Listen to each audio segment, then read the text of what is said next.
আজকে সোমবার ভোলানাথ বাবার পুজোর দিন এরকম ভাঙাচোরা রাস্তায় ঘুরে ঘুরে মাছ বেচে কত টাকা লাভ হলো সেটাই তোমাদেরকে এই ভিডিওতে শেয়ার করবো। শ্যালো গাইজ, কালকে দিলে ভালো লাগে পাই। সকাল সকাল আমি আমার রথকে নিয়ে বেরিয়ে পড়ি ব্যবসার জন্য।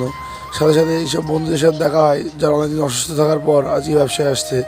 তো তোমরা কেমন আছো? আশা করি সব ভালোই আছো। তো আরতের সামনে গিয়ে আমার রথটাকে রেখে আরও অন্যান্য বন্ধুদের সাথে দেখা করে আমি আমার সরঞ্জাম নিয়ে ঢুকে পড়ি আড়তের ভিতরে মাছ কেনার জন্য। তো আড়তের ভিতরে গিয়েই দেখি যে আজকে মাছ তো মাছ মাছ বলে কিছুই নেই, আড়তটা পুরো ফাঁকা। যেহেতু আমি জ্যান্ত মাছ বেছি, আর জ্যান্ত মাছের গাড়ি হাতে গোনা 3-4টে।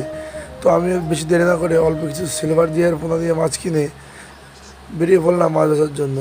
তা আজকে অল্প মাছ, কারণ আজকে সোমবার, আর সোমবার মাছ বেচে গেলে একটু কমই হয়। আর এদিনকে মাছ বেচে কত টাকা লাভ করতে পারবে সেটাই তোমাদেরকে বলবো।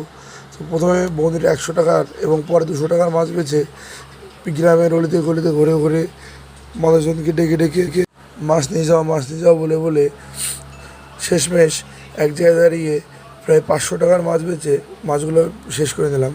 তারপর আস্তে আস্তে এই গরমের সময় বাড়ির সময় দেখলাম যে আমার মতো আরও জীবন যুদ্ধের লড়া করা তারা লেবারে কাজ করে বাড়ি আসছে।